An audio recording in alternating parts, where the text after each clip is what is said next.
ओम शांति। आज हम लोग 24 अप्रैल 1973 की मुरली ले रहे हैं। अव्यक्त मुरली। मुरली का सार है अलौकिक जन्म पत्री।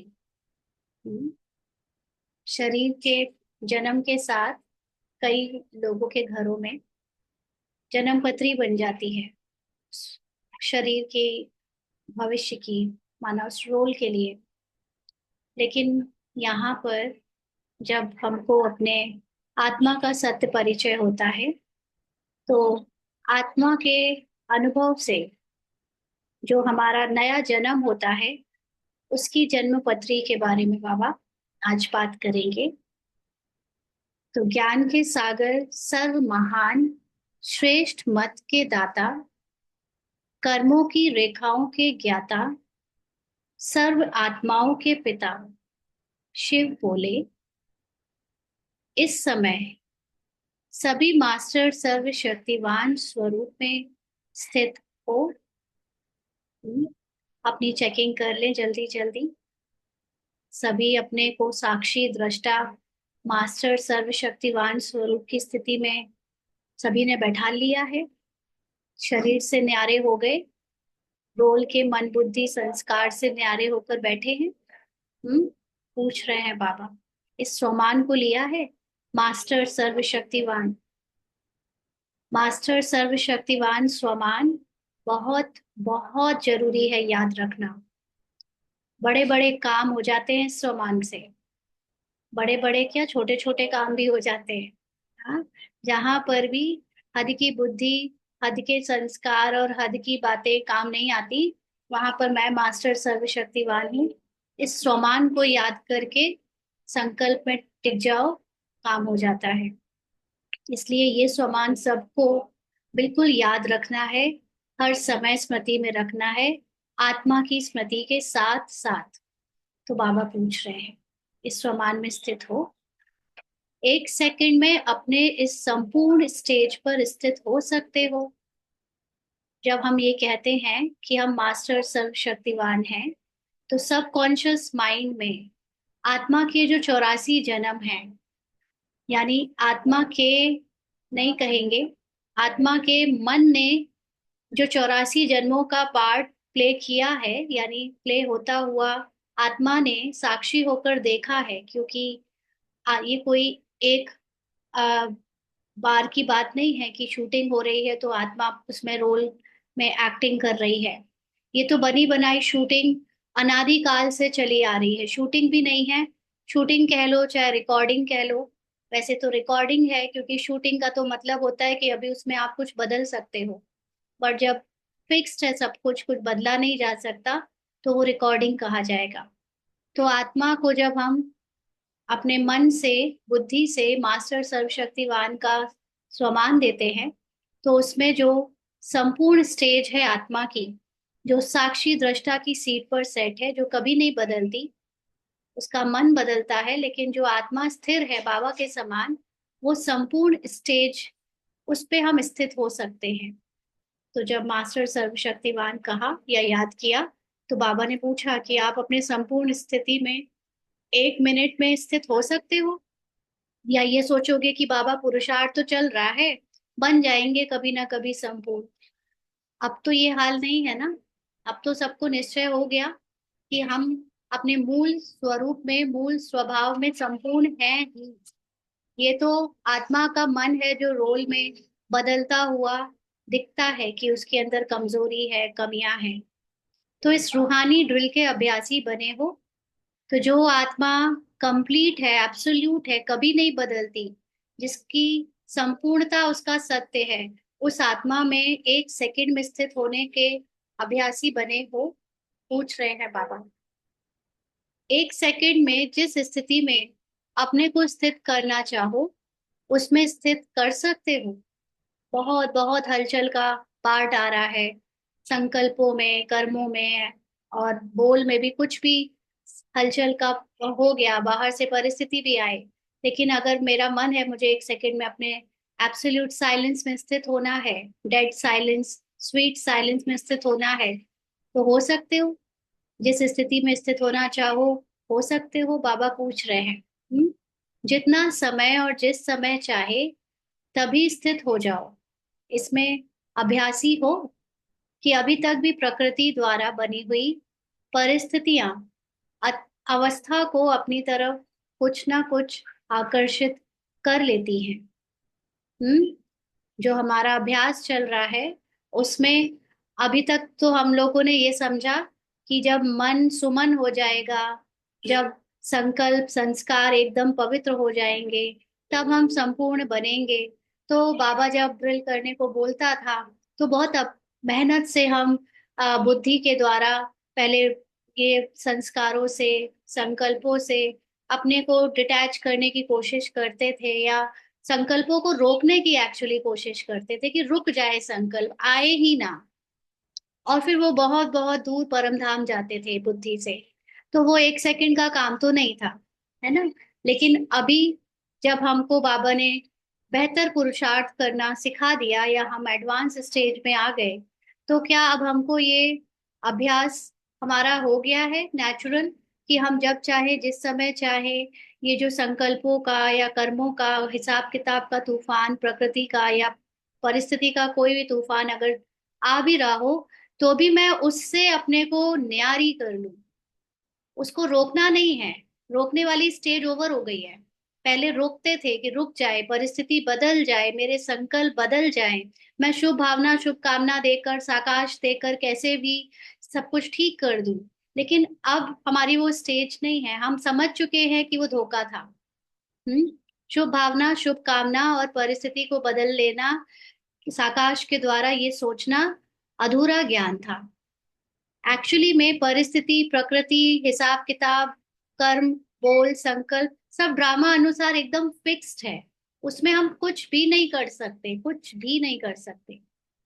उस सिर्फ हम अपने को उससे न्यारा करके, उससे उपराम करके, इस सत्य के ज्ञान को कि मैं आत्मा हूं ही शांत स्वरूप, मैं हूं ही प्रेम स्वरूप, मैं हूं ही पवित्र, वो हलचल के सारे रोल से डिटैच होकर एकदम अपने स्थिति में, सत्य की स्थिति में स्थित हो सकते हैं। तो बाबा पूछ रहे हैं कि क्या अब ऐसे अभ्यासी हो गए हो नेचुरली, कि एक सेकंड में स्थिति में स्थित हो जाओ, प्रकृति और परिस्थिति की जो है आपकी अवस्था को अभी भी आकर्षित तो नहीं कर लेती है, माना उससे निकलना मुश्किल तो नहीं होता है, कि अभी उसको हम खत्म होने का वेट कर रहे हैं, या परिस्थिति के बदल जाने का वेट कर रहे हैं, या दूसरों के बदल जाने का स्वीकृति देने का वेट कर रहे हैं। वो सब अपनी तरफ अभी भी आकर्षित तो नहीं करता, क्योंकि बाहर कुछ नहीं बदलना है, सारा अंदर खेल है। तो बाबा ने कहा सभी से ज्यादा अपनी देह के हिसाब किताब, रहे हुए कर्म भोग के रूप में आने वाली परिस्थितियां अपनी तरफ क्या आकर्षित करती हैं। पूरे रोल में बहुत सारी चीजें हैं जो हमको लगता है कि हमको जो कुछ भी ड्रामा में, कैरेक्टर में और कहानी में मिला है, वो सब हमको अपनी तरफ खींचता है, या हम उसके बंधन में बंधे हुए हैं। जिसमें से सबसे कड़ा बंधन तो लगता है ये शरीर का। ये शरीर में जब कोई बीमारी, कोई हिसाब किताब आ जाता है कर्म भोग के रूप में, तो वो परिस्थिति सबसे ज्यादा अपनी तरफ आकर्षित करती है। तो बाबा पूछ रहे हैं कि आप आकर्षित हो जाते हो, या अपने सत्य को उस समय भी इमर्ज करके उसकी साइलेंस की, उसकी पवित्रता की और उसकी निर्मोही अवस्था में टिक पाते हो। क्या होता है, यह भी आकर्षण समाप्त हो जाए। भले शरीर में दर्द है, भले शरीर में कर्म भोग के रूप में कोई बड़ी बीमारी है, लेकिन मैं आत्मा ये जानती हूँ कि ये जो शरीर का चोला है, ये मात्र एक रोल में मिली हुई एक ऐसी बाहरी रूप की एक ऐसी कवच है, जिसके कुछ भी जड़जड़ी भूत होने से भी मुझ आत्मा की शांति, मुझ आत्मा की शक्ति और पवित्रता को कुछ भी नहीं होता। माना मैं नहीं बीमार पड़ती, मैं आत्मा नहीं कर्म भोग ले रही हूँ, लेकिन ये शरीर ले रहा है, तो क्या मैं अपने को शरीर से इतना डिटैच कर पाती हूँ। यह भी आकर्षण समाप्त हो जाए। इसको कहा जाता है संपूर्ण नष्टो मोहा। तो इसकी अवस्था को अनुभव किया है, किसी ने किया है? दादियों को क्यों नहीं बीमारियां फील होती थी? क्योंकि दादियों का आत्मिक अवस्था का जो ये अभ्यास था वो इतना नेचुरल और इतना गहरा था कि उन्हें शरीर पहना हुआ है, शरीर में कुछ हो रहा है उसका भान ही नहीं होता था।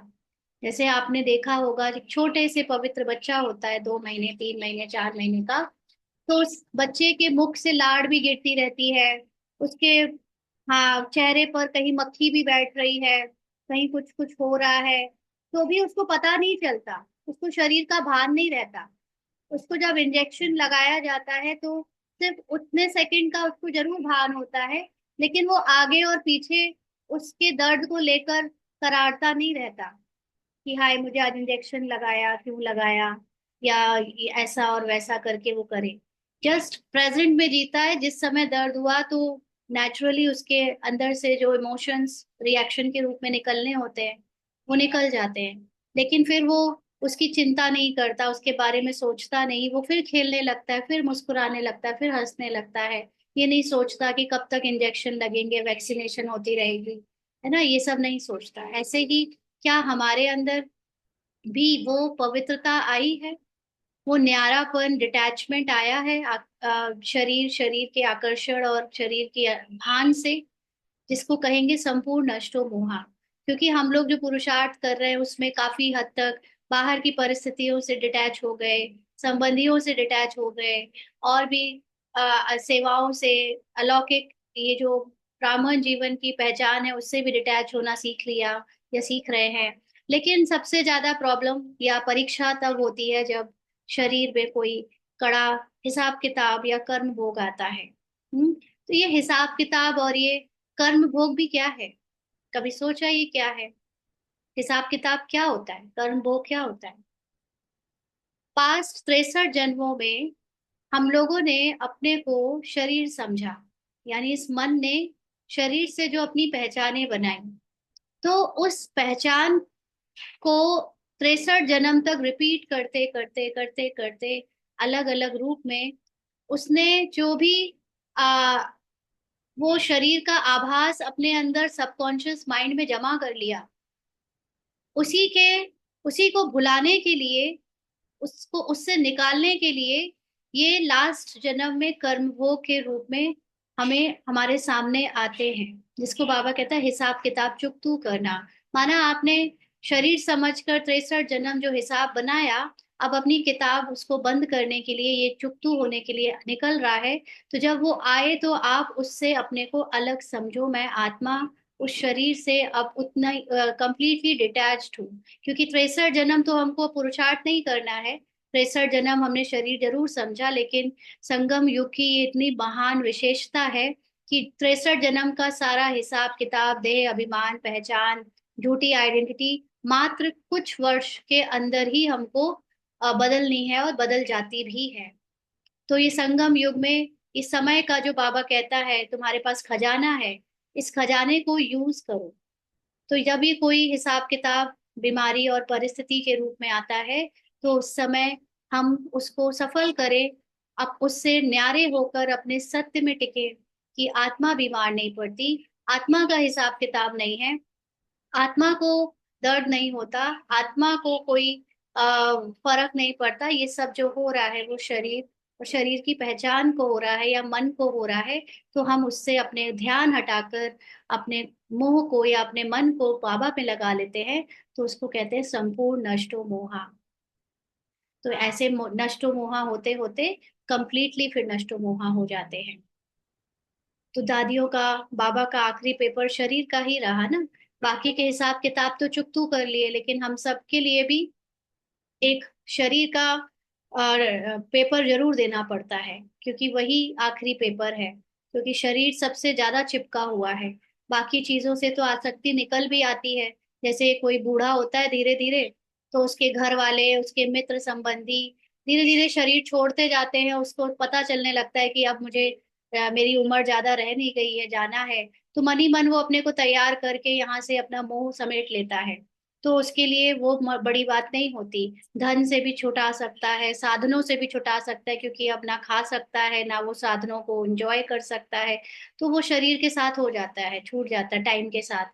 लेकिन जो मुख्य बात है, ये शरीर, जब शरीर में कुछ बात आ जाती है तब अच्छे अच्छों को उसका आकर्षण खींचता है।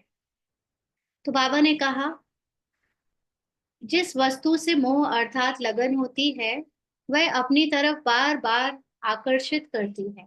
इसीलिए हम लोग जो ये कभी सिर दर्द हो रहा है, कभी पेट दर्द हो रहा है, कभी कोई छोटी छोटी बातें आ रही हैं, इसको प्रैक्टिस के रूप में लें कि ये हमको अपनी तरफ खींचे ना। ये नहीं कि बस रोने लगे, हाय मेरा सिर दर्द हो रहा है दवाई दे दो, हाय मेरा पेट दर्द हो रहा है डॉक्टर को दिखा दो। ये करना है, ये ड्रामा अनुसार भले करते रहे, होता रहे, लेकिन इसको हवा बनाने की जगह इसको पेपर के रूप में अंतर्मुखी होकर उससे न्यारे होने का अभ्यास करें कि मात्र ये एक सेंसेशन है, ये केवल शरीर के मेरी अटैचमेंट है, उस अटैचमेंट के कारण मुझे महसूस हो रहा है।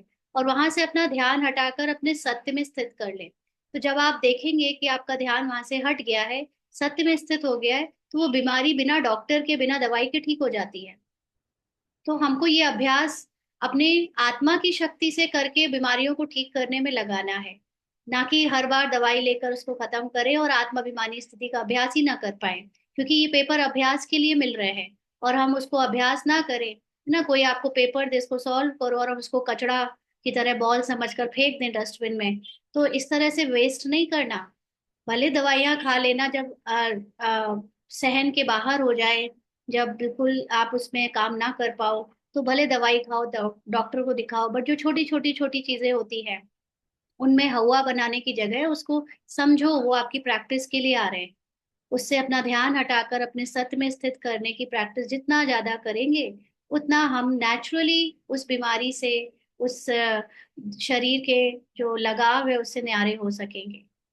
तो बाबा ने कहा कि कोई भी वस्तु से मोह अर्थात लगन होती है, वह अपनी तरफ बार बार आकर्षित करती है।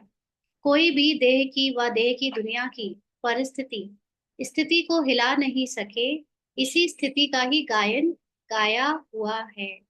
तो जो भी बातें आती है आपको डिस्टर्ब करती है ना, आप लोगों के क्वेश्चंस आते हैं, कभी बहू को लेकर, कभी दूसरे परिवार के सदस्यों को लेकर, कभी किसी को लेकर कि उनके ये करने से मेरा मन खराब हो जाता है, उनके कुछ करने से मेरी स्थिति हिल जाती है, या अंदर मुझे गुस्सा आता है, या कुछ भी। हाँ, तो यही तो चेकिंग है कि परिस्थितियां आपको दिखाने आई हैं कि देखो अभी आपने अपनी अटैचमेंट कर रखी है इन इन चीजों से।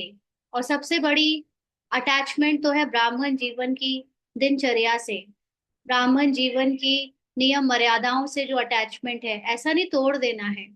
लेकिन जब ब्राह्मण जीवन की आ, मुख्य मुख्य जो है पवित्रता और सात्विक भोजन के अलावा और भी जो धारणाएं हैं, उसमें जब कभी बार बार परिस्थिति आपका मूड ऑफ करती है, जैसे कोई आपके उस धारणा को वो दूसरे लोग फॉलो नहीं कर रहे हैं, आप कर रहे हो, लेकिन तो उससे भी अगर आपकी स्थिति खराब हो रही है, तो ये बहुत बड़ा हमारा उस धारणा से अटैचमेंट है।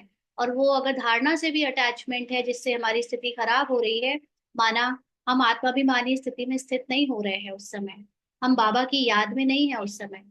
अव्यक्त स्थिति का मतलब है कि आपको शरीर और कहानी की कोई चीज डिस्टर्ब ना करे। कहानी में कुछ भी चल रहा है, स्थूल दुनिया का कुछ भी हो रहा है, क्योंकि हम जिनके साथ रह रहे हैं उनकी अपनी हैबिट्स हैं, उनके अपनी इच्छाएं हैं, उनके अपने रोल्स हैं, वो सब कुछ भी कर रहे हैं। मैं ये चेक करूं कि मैं उनसे स्थूल धारणाओं के लिए लड़ने में अपना टाइम वेस्ट कर रही हूँ, या अपना मूड ऑफ करके टाइम वेस्ट कर रही हूँ, या मुझे इसको अव्यक्त अपनी स्थिति से पार करना है। आई डोंट नो आपको याद है कि नहीं, एक बार मैंने अपना एक एक्सपीरियंस शेयर किया था। एक बार सेंटर की दीदियों के साथ ही ग्वालियर जाना हुआ था। वहां पर मीडिया विंग की मीडिया जब स्टार्ट हो रहा था ब्रह्मा कुमारी इसका, जिसमें अ, वो बनाए जा रहे थे, क्या बोलते हैं उनको, मीडिया के लिए एक एक रिप्रेजेंटेटिव बनाया जा रहा था हर सेंटर से। तो उसमें दीदी ने इसको सेलेक्ट करके, मतलब इसको अपने साथ ले गई थी। तो वहां पर हमको जहाँ रुकाया गया, तो दीदियों वगैरह की तो सुविधाएं बढ़िया होती हैं, हम लोगों को जो रुकाया गया वो एक ऐसी अजीब सा हॉल था, जैसे बहुत सारे पलंग वगैरह, जैसे डॉर्मेट्री होती है वैसा ही था।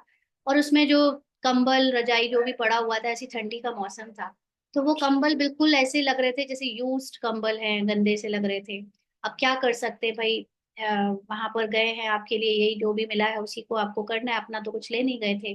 तो इसको फिर क्या हुआ, फिर इसने यही सोचा कि मैं अपने शरीर से एकदम अशरीरी हो जाओ, ये परीक्षा है तुम्हारी। भूल जाओ कि तुम्हारा शरीर है और जो मिला है उसको ओढ़ कर, क्योंकि शरीर तो कल धुल जाएगा ना, क्या है ये ऊपर की तो चीज है, चमड़ी तो है, इसको साफ कर लेंगे। लेकिन तुम्हारी आत्मा की स्थिति खराब नहीं होनी चाहिए। कई लोग अपने स्थिति को खराब कर लेते हैं कि ये धारणा, ये सफाई, ये स्वच्छता, ये नहीं हो पा रहा तो हम रात भर जागे हैं, उसी की टेंशन लिए जा रहे हैं, और उससे उससे अपने आप को दुखी करे जा रहे हैं। नहीं, अपनी आत्मा की शांति में स्थित हो जाओ, और बाहर से इस चमड़े के ऊपर जो हो रहा है होने दो, कोई फर्क नहीं पड़ता, है ना। तो आप देखो कि आपकी सत्यता क्या है। तो इसलिए चेक करते रहो कि कोई बात, कोई परिस्थिति मेरी स्थिति को हिला तो नहीं रही। तो इसी स्थिति का गायन गाया हुआ है अंगद के रूप में, जो कल्प पहले का गायन है, यही संपूर्ण स्टेज है। अंगद के रूप में जो उन्होंने तो महाभारत का कैरेक्टर, मनुष्य कैरेक्टर बना दिया, कि वो असुरों ने उसका पैर हिलाने की कोशिश करी, रावण ने पैर हिलवाने की कोशिश करी अंगद का, लेकिन उसने तो राम के नाम पर वो ऐसे जमा लिया कि कोई हिला ना सका।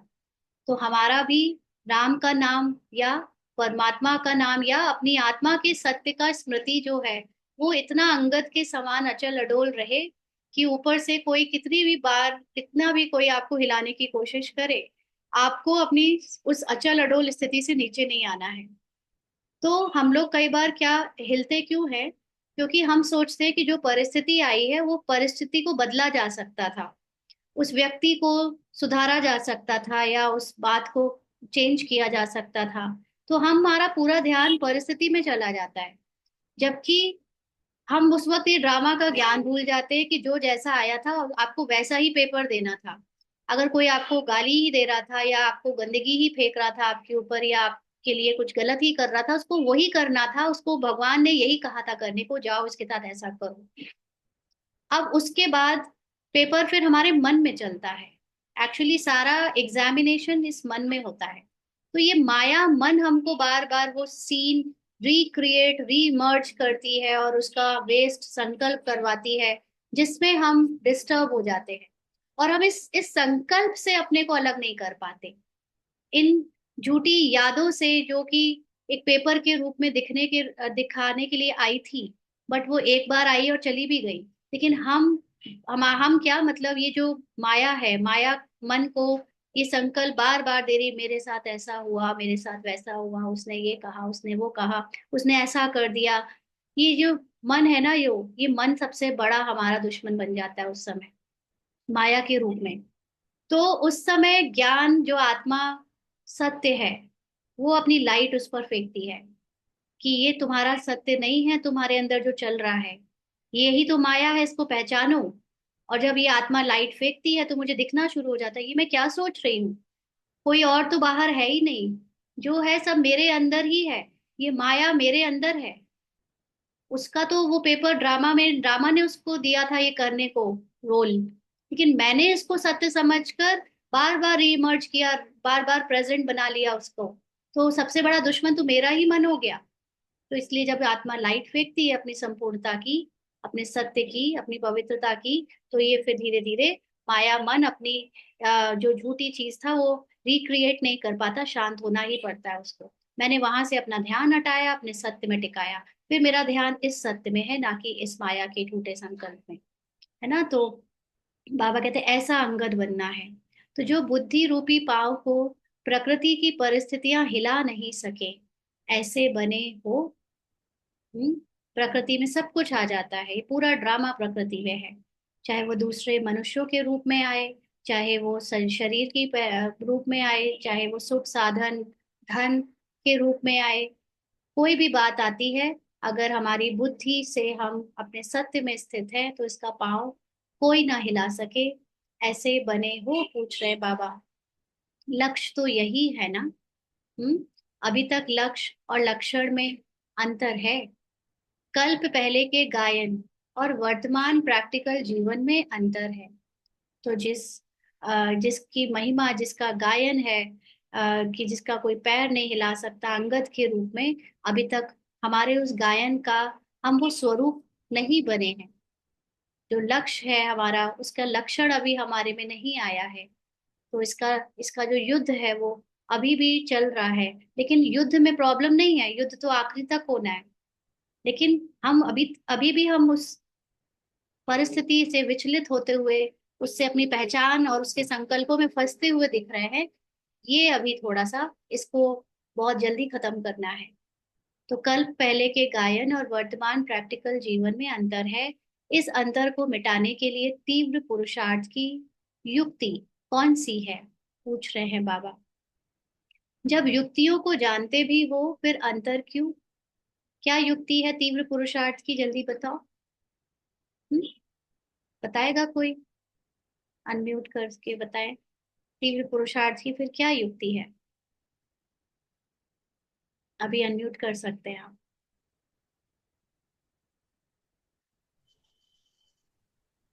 हाँ जी। अशरीरी हो जाना। जी बताएं।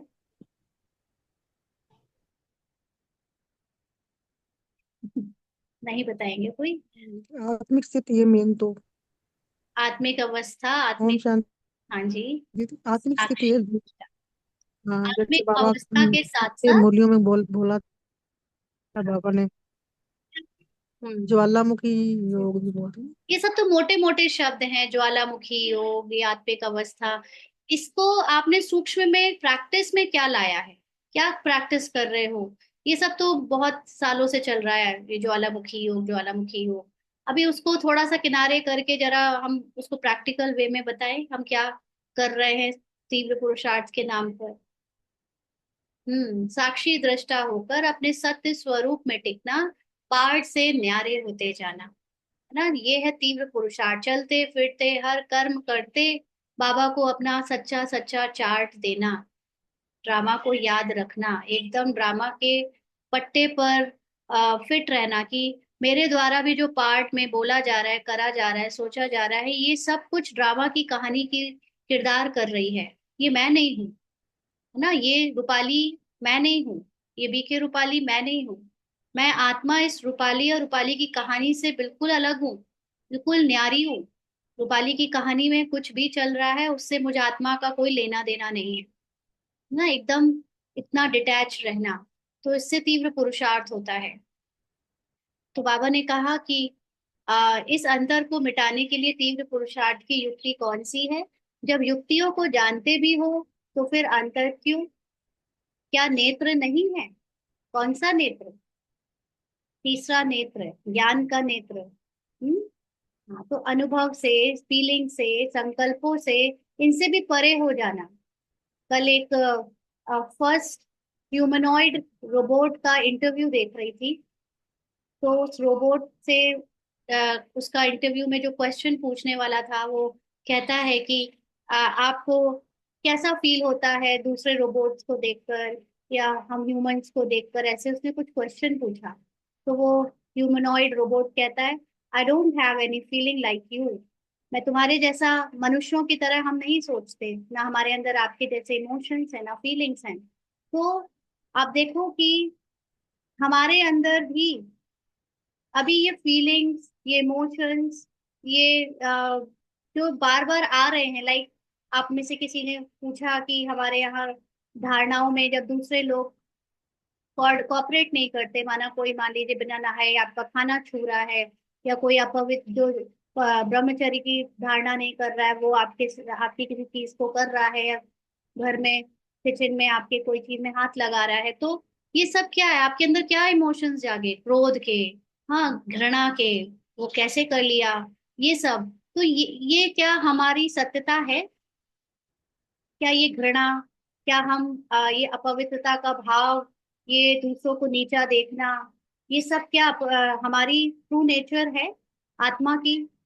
फिर ये हम ये सोचकर कि क्योंकि जो लोग समर्पित हैं, जो लोग सेंटर में हैं, वो पूरा पवित्र उस तरह से रहते हैं, वो हम गृहस्थियों को, गृहिणियों को छूने नहीं देते कुछ, तो हम भी अपने घर में दूसरों के साथ वैसा ही भेदभाव करें। तो हमें दूसरों को देखकर अंधा नहीं बन जाना है। अपना तीसरा नेत्र खोलो। ये दो आंखों से जो दिखता है, बाबा कहते हैं वो बहुत धोखा देता है। उसको देखकर अपना तीसरा नेत्र बंद नहीं कर लो। आपके तीसरे नेत्र से क्या आपको सब आत्मा नहीं दिखती है? क्या आपको उनकी सबकी संपूर्णता नहीं दिखती है? हम्म। जिसको नहीं दिखती है, इसीलिए उनका पुरुषार्थ में अंतर है, लक्ष्य और लक्षण में। देखो, देवी के मूर्तियां जहाँ रखी जाती है मंदिरों में या घरों में, देवी के रूप में उनके सामने गृहस्थी पहुंच जाए, चाहे ब्रह्मचारी सन्यासी पहुंच जाए, चाहे एक छोटा सा बच्चा गंदे हाथों से लेकर वहां पहुंच जाए, क्या देवी अपना चेहरा, अपना वरदानी हाथ या अपना इमोशंस या वृत्ति किसी के लिए बदलती है? तुम अपने गंदे हाथों से मुझे मत छूना, तुम गृहस्थी हो ना, तुम ब्रह्मचर्य फॉलो नहीं करती ना, तुम मुझे नहीं छूना, तुम दूर रहो, या तुम मेरी पूजा करो। वो खुद कभी कुछ ऐसा नहीं कहते। ये तो हम ह्यूमंस ने बना दिया, इस हद की मन बुद्धि ने बना दिया ऐसे नियम की, ये ऐसा साफ सफाई है तो जाना वरना नहीं जाना। तो as a devi, as a true soul, as a satya identity, हमारे अंदर ये सारी घृणा, ये क्रोध, ये दूसरी दूसरी नेगेटिव इमोशंस जो आ रहे हैं, ये चेक करवाने के लिए ही परिस्थितियां आती हैं कि देखो तुम्हारे अंदर अभी ये चीजें भरी हैं, और हमें उन सब से निकलना है, बाहर आना है। तीसरी आंख से, विवेक से सोचो। हम्म। किसी ने पूछा आज कि सेंटर में जाकर 18 जनवरी की भट्टी हो रही है, जाना चाहिए नहीं जाना चाहिए? मुझे लगता है मुझे अभी सूक्ष्म पुरुषार्थ करने की जरूरत है। तो बात इसकी नहीं है कि जाना चाहिए या नहीं जाना चाहिए। बात इसकी है कि आपकी ये दो आंखें ज्यादा देखती हैं या तीसरी आंख ज्यादा देखती है। हम यहाँ तीसरी आंख खोलने के लिए आए हैं, लेकिन अगर वो तीसरी आंख खोले बिना हमारी केवल दो ही आंखें खुलती हैं तो प्रॉब्लम है ना। अगर हम आ, कहीं ऐसी जगह पर अपना समय दे रहे हैं जहां पर आत्मिक उन्नति नहीं हो रही है, केवल दो आंखों को सुकून मिल रहा है, तो ये हम अपना समय और अपनी एनर्जी दोनों वेस्ट कर रहे हैं। लेकिन ऐसा भी ना हो कि हम वहां पर भी ना जाएं और घर में भी अपनी सूक्ष्म तीसरी आंख को खोले बिना ही रह जाएं। तो तीसरी आंख को खोलने के लिए बहुत एकाग्रता चाहिए, अंतर्मुखता चाहिए। इसलिए जब कोई परिस्थिति, कोई पेपर आता है तो हमारी चेकिंग हो जाती है कि हम अभी अचल अडोल है या नहीं है। हमारे अंदर ऊंच नीच की भावना, दूसरे दूसरे नेगेटिव और वेस्ट इमोशंस, फीलिंग्स आ रही है या नहीं। अगर किसी से बिल्कुल ही नहीं रहेगा, इनफैक्ट ये तो अकेले में घर में रहकर भी पता चलता रहता है, क्योंकि आपके जो संकल्प आते हैं आपको वो चेकिंग करवा देते हैं कि उसमें किसी के प्रति कोई घृणा, कोई क्रोध, कोई हीन भावना, ऐसी ऐसी बातें अगर आ रही है तो तुरंत चेकिंग होती है ना। तो बाबा ने कहा कि क्या नेत्र नहीं है? या नेत्र भी है, लेकिन नेत्र को योग्य समय पर यूज करने की योग्यता नहीं है। हम्म। तीसरा नेत्र तो बाबा ने सबको दिया है, ऐसा कोई नहीं कह सकता, लेकिन वो तीसरा नेत्र यूज करने का हमें ज्ञान नहीं है, योग्यता नहीं है। हम्म। तो बाबा ने कहा जितनी योग्यता उतनी महानता दिखाई देती है। पूछ रहे बाबा, महानता इसमें नहीं है कि मैंने पूरी धारणाएं कर ली हैं, मैं 40 साल से, 20 साल, 15 साल से ज्ञान में चल रही हूँ, पूरी फैमिली ज्ञान में चल रही है, और हम लोग यज्ञ की बहुत अंदरूनी सारी सेवाएं करते हैं, टोली बनाते हैं या ये और वो करते, इसमें महानता नहीं है। महानता इसमें है कि क्या हम सबको एक रस, एक समान, अपनी पवित्रता की दृष्टि से देख पाते हैं? क्या हम प्रकृति से लेकर पूरे जगत को जीत पाए हैं, माना उनसे न्यारे हुए हैं? तो महानता की डेफिनेशन ये स्थूल कानों से और आंखों से जो देखी और सुनी जाती वो नहीं होती। हम्म? तो महानता की कमी के कारण जानते हो, महानता क्यों नहीं दिखती ब्राह्मण बनने के बाद भी? उसकी कमी जानते हो? कमी का कारण बाबा ने पूछा। जो मुख्य मान्यता सदैव सुनाते भी रहते हो, उस मान्यता की महीनता नहीं है। महीनता आने से महावीरता आ जाती है। महावीरता अर्थात महानता। तो फिर कमी किस बात की रही? बाबा ने कहा महीनता की। बहुत महीन बातों में नहीं जाते हम। मोटी मोटी बातें सीखी हैं, धारणाओं की, पुरुषार्थ की, ज्ञान की, लेकिन उसकी जो जब महीनता की बात आती है तो उसमें से 98% ब्राह्मण या उससे भी शायद ज्यादा उसमें नहीं जाते। महीनता का मतलब सूक्ष्मता, आत्मा की सूक्ष्म सूक्ष्म बातों में, शरीर से न्यारी होकर जो बात हमने हमें दिखती नहीं उन बातों में। बाबा ने कहा महीन वस्तु तो किसी में भी समा सकती है।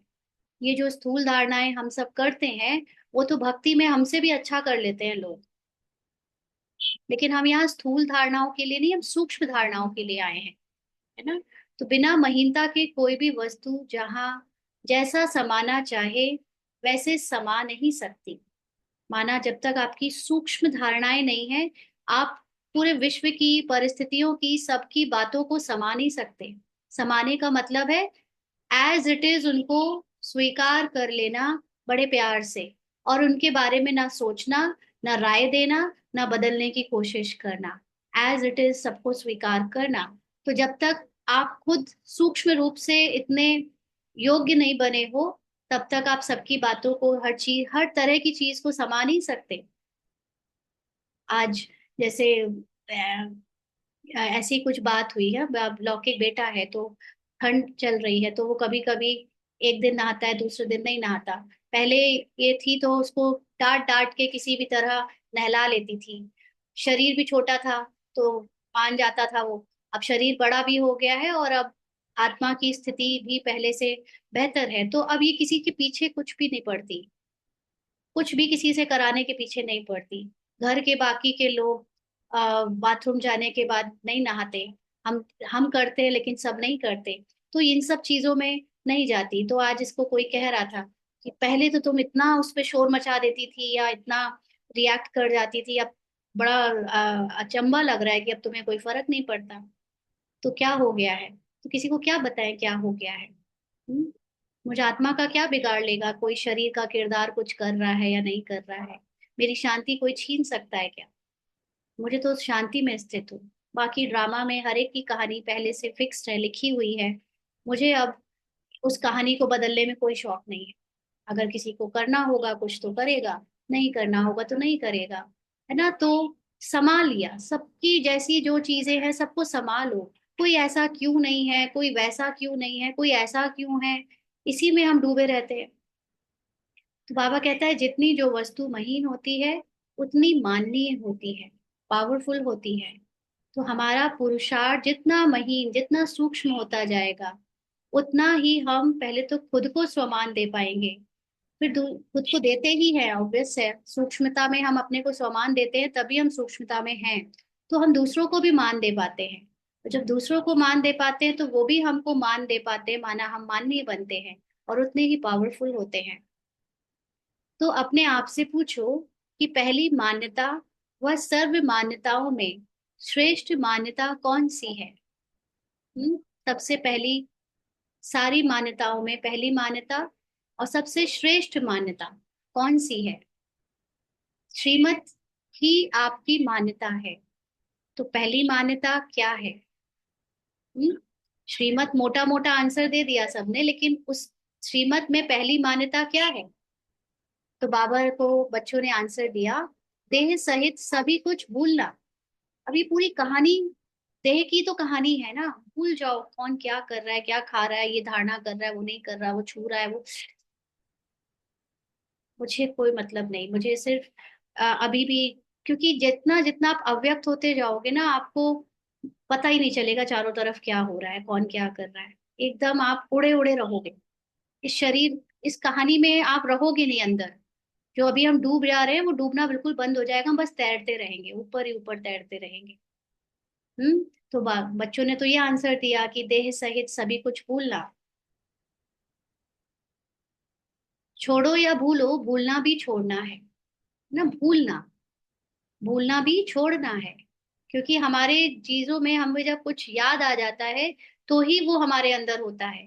याद नहीं आता तो वो हमारे अंदर नहीं होता। इसलिए बाबा स्मृति को चेंज कर रहा है। तो पास रहते भी अगर भूले हुए हैं तो छोड़ा हुआ है, अंडरलाइन।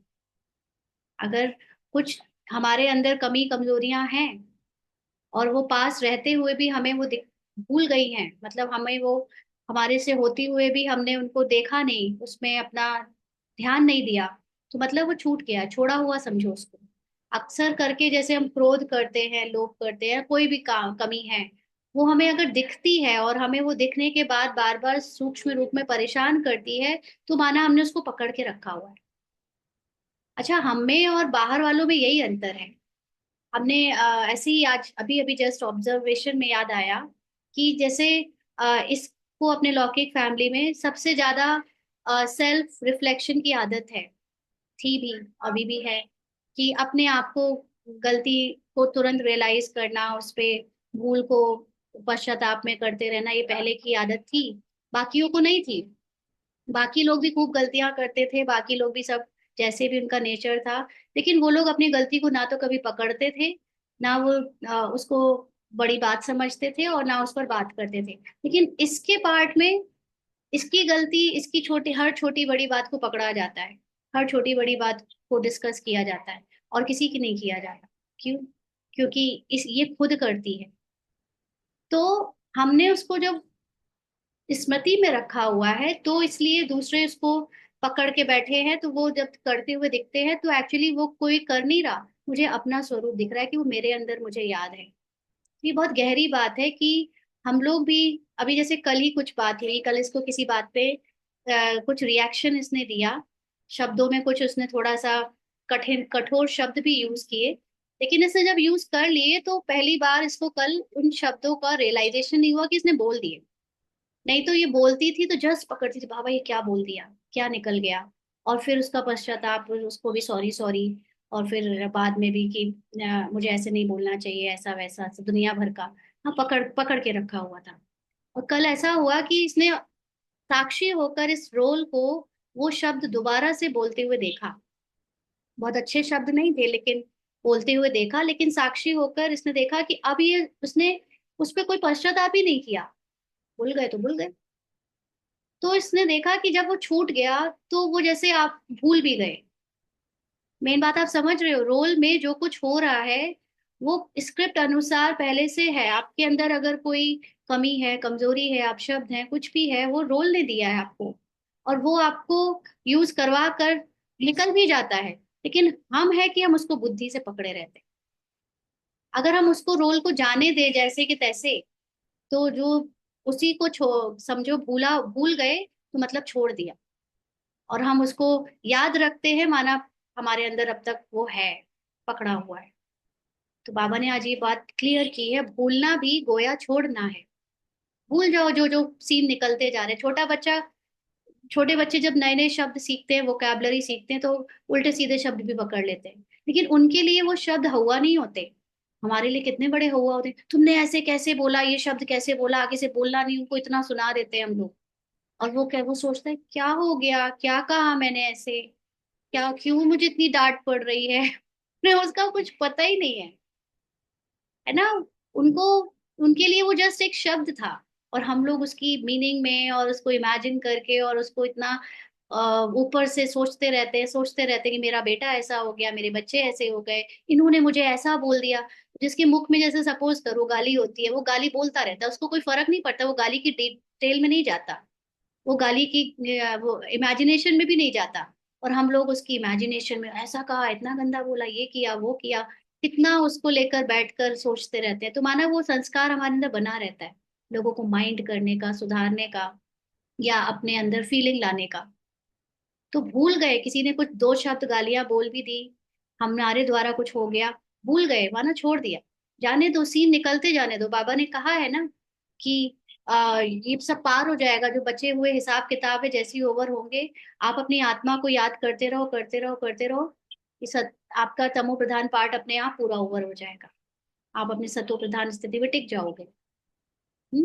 तो बाबा ने कहा जैसे देखो, सन्यासियों के लिए आप लोग चैलेंज करते हो कि उन्होंने छोड़ा नहीं है, कहते हैं घर बार छोड़ा है, लेकिन छोड़ा नहीं है, क्योंकि भूले हुए नहीं है। तो ऐसे ही है ना, जो छोड़ना शब्द है उसकी मीनिंग बहुत डिफरेंट है। सन्यासी लोग वैसे हमारी भाषा, हमारी नहीं मतलब दुनिया की भाषा में कहते हैं कि घर बार छोड़कर गए, लेकिन हम एज अ ब्राह्मण, नॉलेजफुल पीपल, नॉलेजफुल सोल्स, उनके लिए उनको छोड़ना नहीं कहेंगे, क्योंकि वो फिर भी अपने घर को याद करते हैं। और हमारे लिए बाबा ने पुरुषार्थ कैसा कराया है कि हमसे छुड़वाया नहीं है, हमको भुलवाया है। तुम भूल जाओ, वहीं रहो, लेकिन भूल जाओ कि ये तुम्हारे कोई है, अपने को आत्मा समझो। तो वो भूलना ही हमारे लिए छोड़ना है। उनके लिए वो एक्चुअली फिजिकली उस चीज को छोड़ते हैं, लेकिन वो भूलते नहीं है।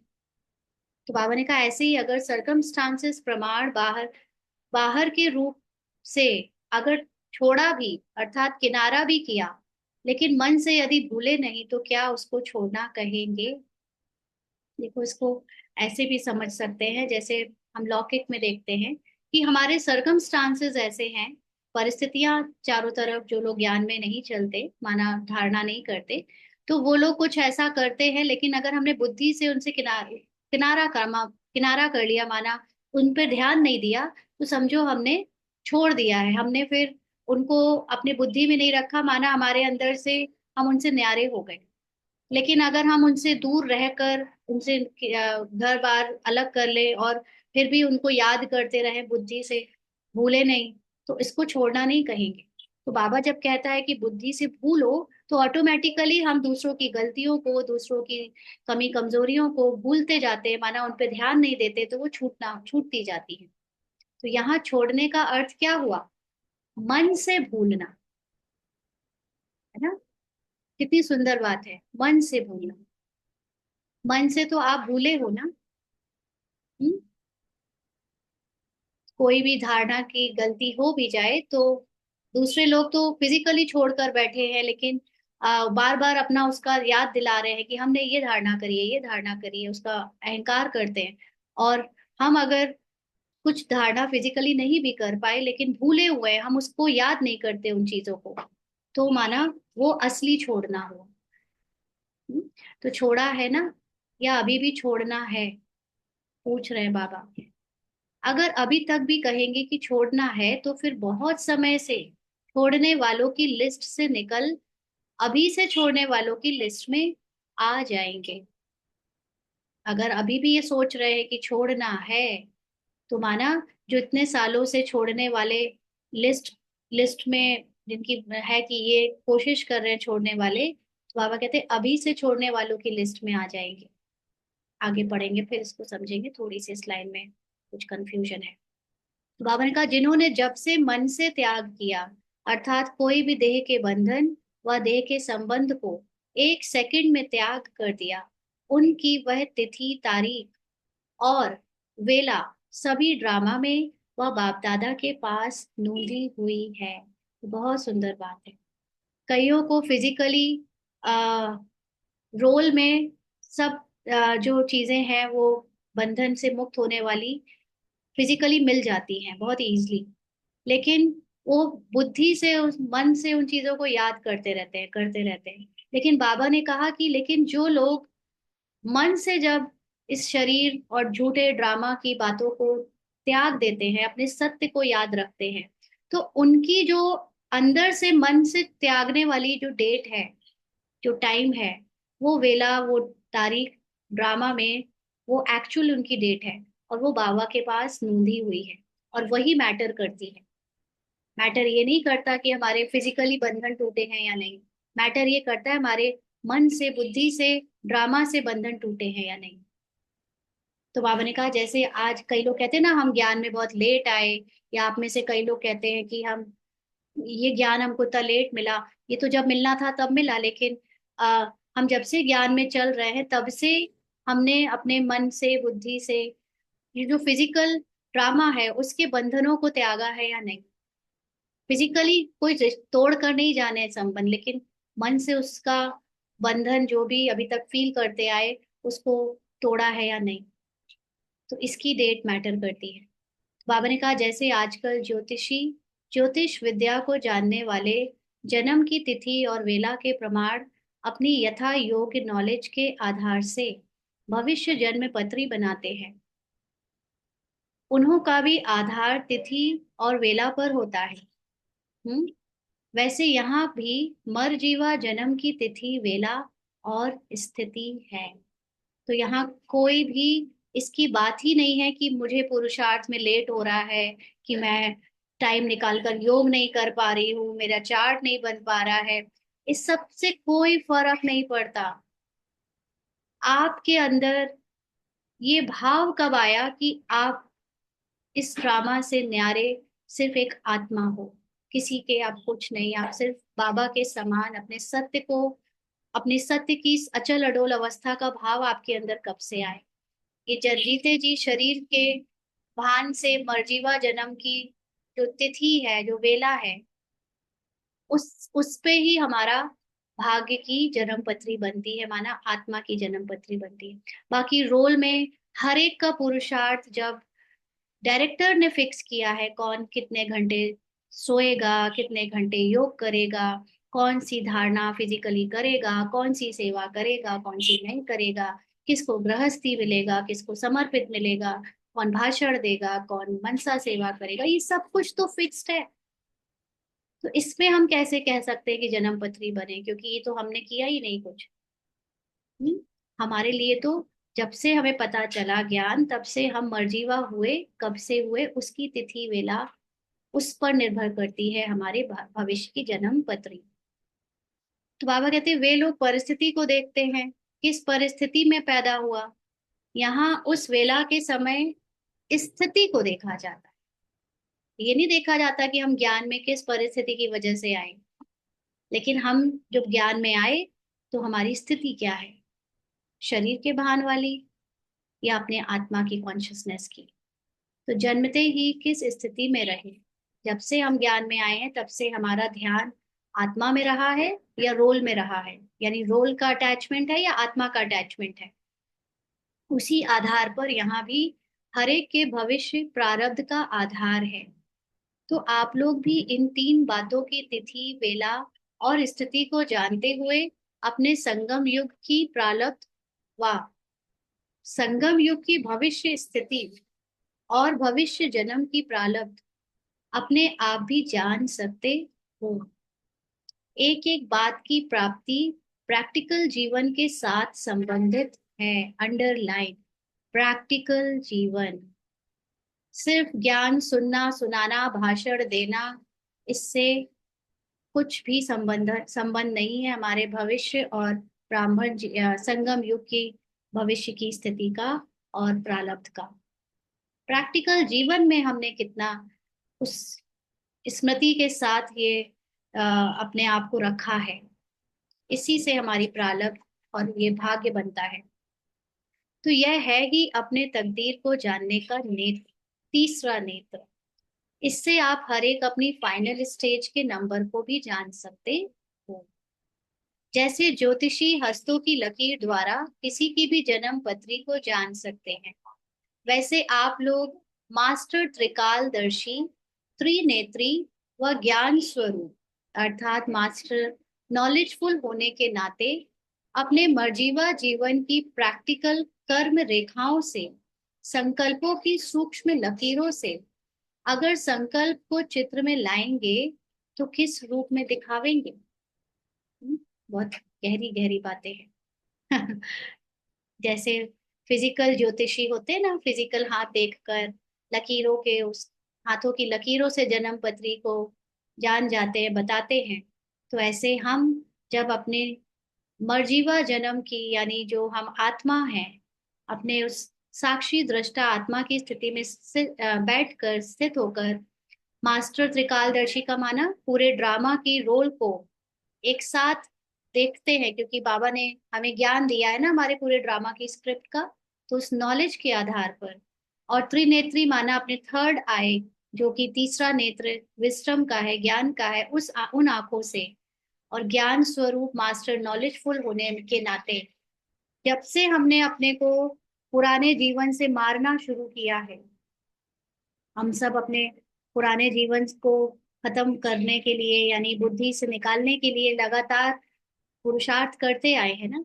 तो उस मर्जीवा जीवन की प्रैक्टिकल कर्म रेखाओं से और संकल्पों की, तब से हमारे संकल्प किस तरफ ज्यादा चले हैं, हमें ज्ञान में आगे बढ़कर अपनी आत्मा को शक्तिशाली बनाना है इसके लिए, या स्थूल चीजों के लिए।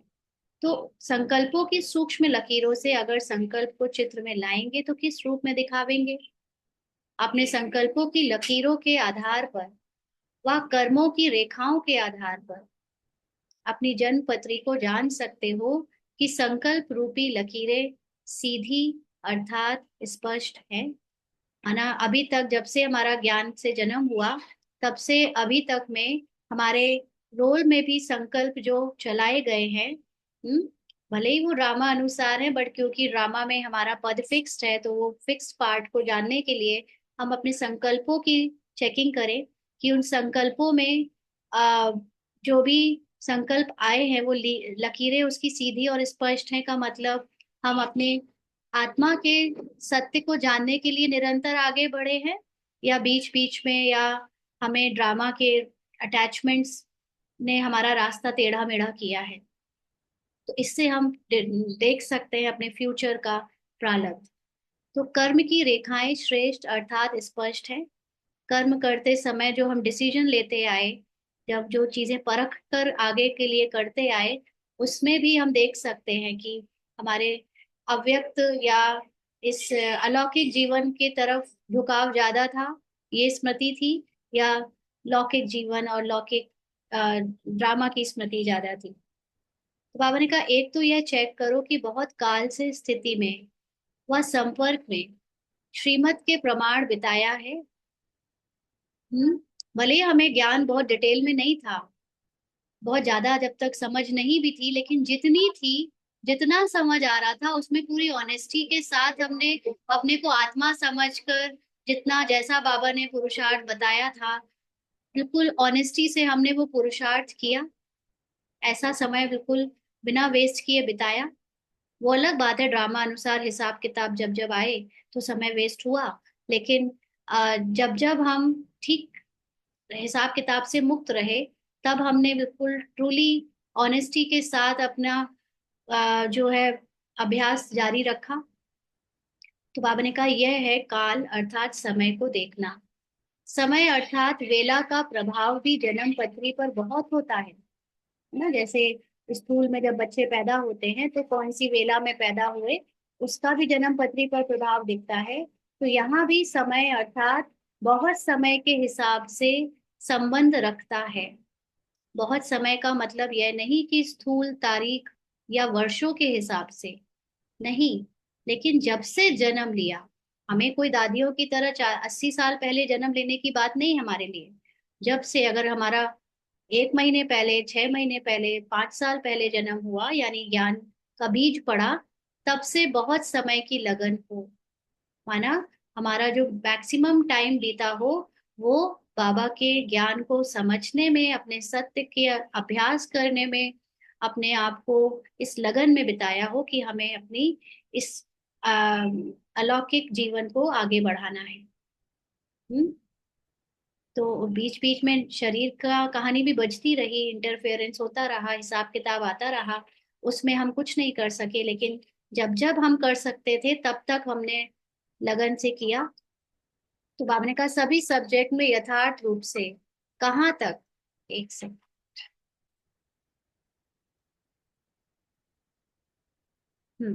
तो बाबा ने कहा कि मानो कोई 35, थोड़ा ऊपर से पढ़े, सभी सब्जेक्ट में यथार्थ रूप से कहाँ तक बहुत समय में रहते आए हैं, इसका हिसाब जमा होगा। मानो कोई को 35 वर्ष हुए हैं लेकिन अपने पुरुषार्थ की सफलता में बहुत समय नहीं बिताया है, तो उनकी गिनती बहुत समय में नहीं आएगी। अगर कोई 35 वर्ष के बदले 15 वर्ष से आ रहे हैं, लेकिन 15 वर्ष में बहुत समय पुरुषार्थ की सफलता में रहा है, तो उनकी गिनती जास्ती में आएगी। तो कोई बहुत समय से ज्ञान में है ना, कई लोगों को ये बताने में बहुत गौरव लगता है, बहुत गर्व लगता है, हम 20 साल से ज्ञान में हैं, 15 साल से ज्ञान में, हम 40 साल से ज्ञान में हैं, लेकिन आत्माभिमानी स्थिति नहीं थी।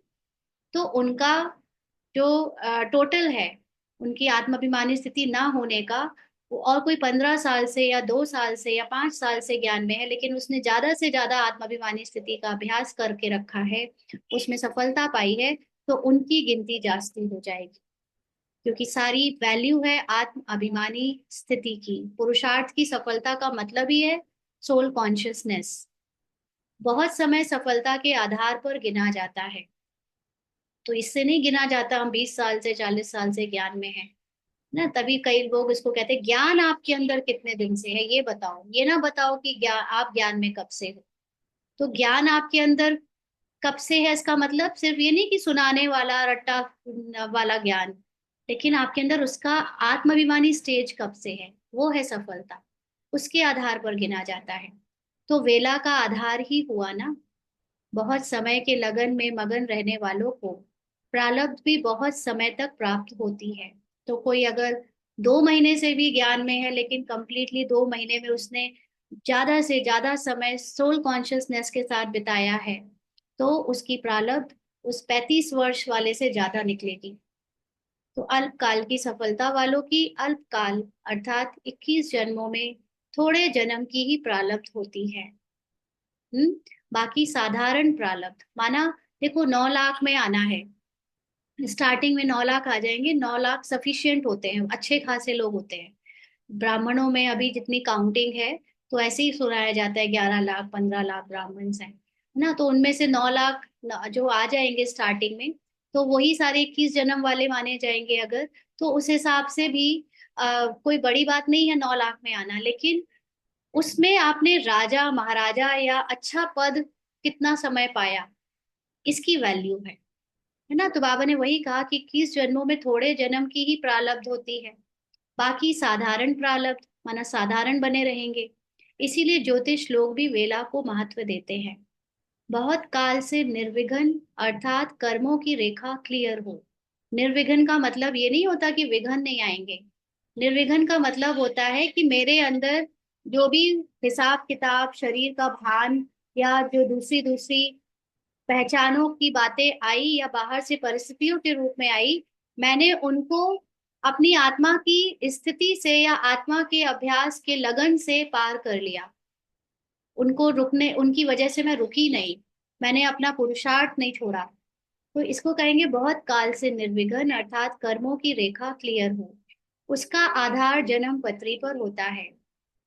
जैसे हस्तों की लाइन में अगर बीच बीच में लकीर कट होती है, तो श्रेष्ठ भाग्य नहीं गिना जाता ना। हम लोग छोटे में हाथ देखते थे, तो कोई बताता था कि जिसके ज्यादा कट लगते हैं, तो वो कट मतलब अच्छा भाग्य की निशानी नहीं है।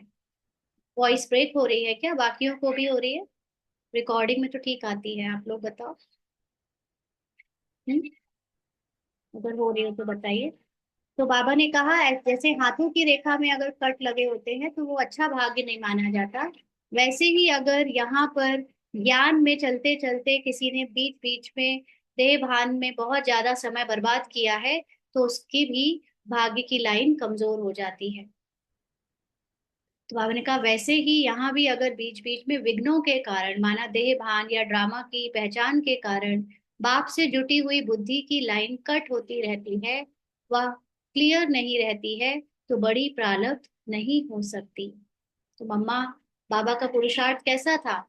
कितनी भी बातें आई, कुछ भी हुआ, लेकिन बाबा ने यानी ब्रह्मा बाबा ने शिव बाबा की स्मृति नहीं छोड़ी, मम्मा ने बाबा के साथ लगन नहीं छोड़ी।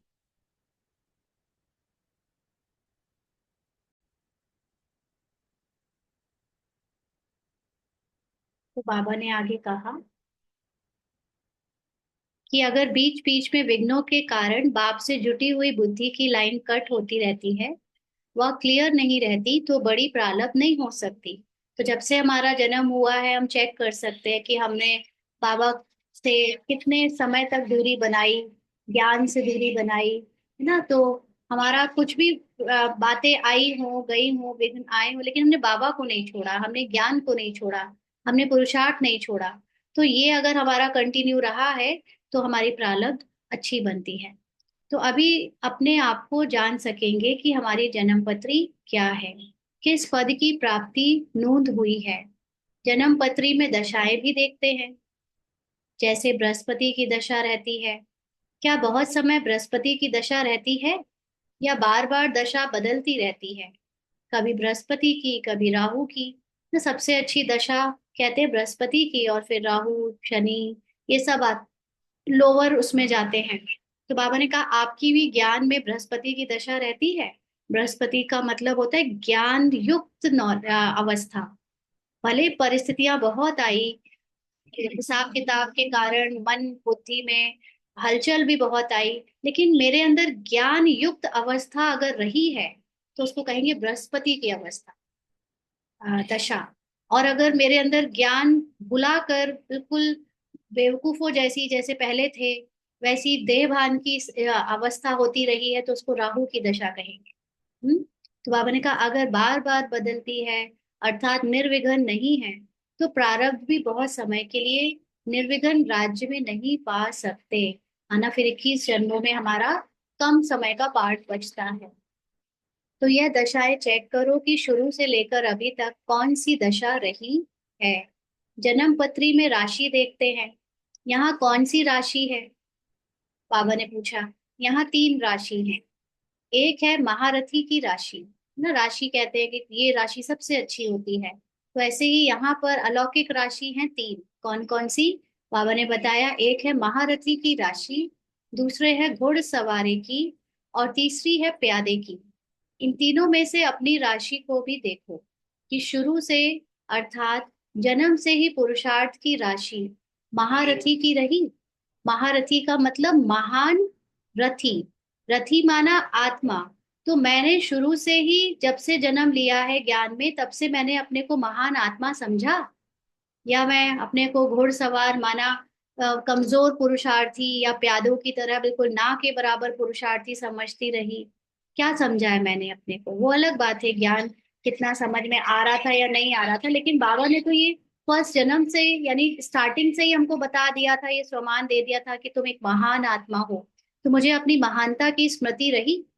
तो जो उसको रही वो महारथी, जिसको कम रही वो घुड़सवार, और जिसको ना के बराबर वो प्यादा। तो इस राशि के हिसाब से भी जन्म पत्री का मालूम पड़ जाता है। मास्टर त्रिकालदर्शी का ज्ञान स्वरूप बन अपनी जन्म पत्री स्वयं ही चेक करो। बाबा ने आज भी साकार मूल्य में कहा ना, आप स्वयं ही डिसाइड करोगे कि आपको क्या मिलेगा पद, क्या प्रारब्ध बनेगी। तो ऐसे ही अपनी जन्म पत्री हमारे ज्ञान स्वरूप त्रिकालदर्शी की स्टेज से हम चेक करें, अपना चेक करें शुरू से, आदि से लेकर अभी तक का पुरुषार्थी जीवन। और अपने भविष्य को देखो, राशि को व दशा को व लकीरों को बदल भी सकते हैं, अभी भी बदल भी सकते हैं, ऐसे दिखाते हैं ना, जैसे स्थूल में बदल सकते हैं। परखने के बाद, चेक करने के बाद फिर चेंज करने का साधन अपनाना। ये नहीं सोचना कि अभी तक ऐसा हुआ तो क्या करें, अभी भी बदला जा सकता है। अभी तक अगर पहले जैसा करते जाएंगे तो वैसा ही बनेगा, लेकिन अभी हम एकदम अपना पुरुषार्थ चेंज कर सकते हैं, है ना। तो चेंज करना है कैसे? पहले चेक करके कि हम अभी तक अपने को कमजोर पुरुषार्थी, है ना, डरा हुआ पुरुषार्थी, ना बन पाने वाला पुरुषार्थी तो नहीं समझ रहे थे। अब अपने को महान पुरुषार्थी बना के चलो तो अभी महारथी बन सकते हैं। तो स्थूल नॉलेज में भी कई साधन बताते हैं। यहाँ तो साधन को जानते हो ना, तो साधनों द्वारा संपूर्ण सिद्धि को प्राप्त करो। संपूर्णता जो हमारी अवस्था है, उसको जितना ज्यादा याद रखेंगे उतनी जल्दी संपूर्ण सिद्धि को प्राप्त करेंगे। समझा? ऐसे ज्ञान स्वरूप बुद्धि द्वारा सिद्धि को प्राप्त करने वाले, संपूर्णता को अपने जीवन से प्रत्यक्ष दिखाने वाले, सदा अपनी स्वस्थिति से पर स्थिति को पार करने वाले महावीरों को बाप दादा का याद प्यार और नमस्ते। अच्छा, ओम शांति। तो आज की मुरली की विशेष बात है कि कोई भी देह की या देह की दुनिया की परिस्थिति स्थिति को हिला ना सके। इसी स्थिति को का ही तो गायन है अंगद के रूप में। तो जो बुद्धि रूपी पांव को प्रकृति की परिस्थितियां हिला ना सके, तो हमारी बुद्धि से हमको पता चल चुका है हमारा सत्य क्या है। अब उस सत्य से नहीं हिलना है। ड्रामा में कुछ भी दिखे, कोई कुछ भी कहे, कितना भी गिराए, कितना भी नेगेटिव बोले, नेगेटिव परिस्थिति आ जाए, अशांति करने वाले मन संकल्प में कुछ भी आए, संस्कार भी कितने भी हावी हो जाएं, लेकिन बुद्धि से मुझे अपने सत्य की अचल अडोल अवस्था को छोड़ना नहीं है, पकड़ के रखना है। तब अंगद के रूप में जो गायन है वो गायन हमारा होगा। अच्छा, ओम शांति।